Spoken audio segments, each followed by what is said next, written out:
पावसाळा सुरू होताच कोकणातील निसर्ग पुन्हा एकदा पर्यटकांना साथ घालतोय। रत्नागिरी जिल्ह्यातील खेड तालुक्यातील जामगे गावातील श्री कोटेश्वरी मानाई देवी मंदिर परिसरात सध्या भाविकांसह पर्यटकांचे प्रमुख आकर्षण ठरत आहे।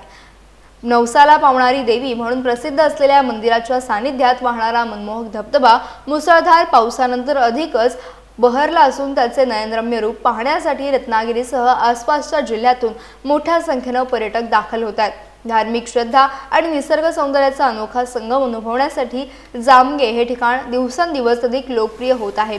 शांत वातावरण, हिरवाईने नटलेला परिसर आणि धबधब्याचे मोहक दृश्य यामुळे पर्यटकांना वेगळाच अनुभव मिळतोय।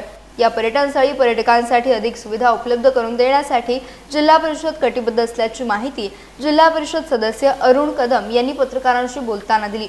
त्यामुळे भविष्यात जामगे हे ठिकाण पर्यटनाच्या नकाशावर अधिक ठळकपणे झळकण्याची अपेक्षा व्यक्त केली जाते। कोटेश्वरी मातेचं स्थान आहे, इथे येत असताना पावित्र्य हे राखलं पाहिजे असावं। हे नक्कीच लोकांनी पावित्र्य राखलंच पाहिजे। आमच्या गावामध्ये तसे आम्ही आमच्या गावामध्ये पूर्ण नशाबंदी हा आमच्या गावाचा विषय असल्यामुळे इथे येताना लोकांनी ते पथ्य पाळावं असं मी सगळ्या पर्यटकांना आवाहन करतो।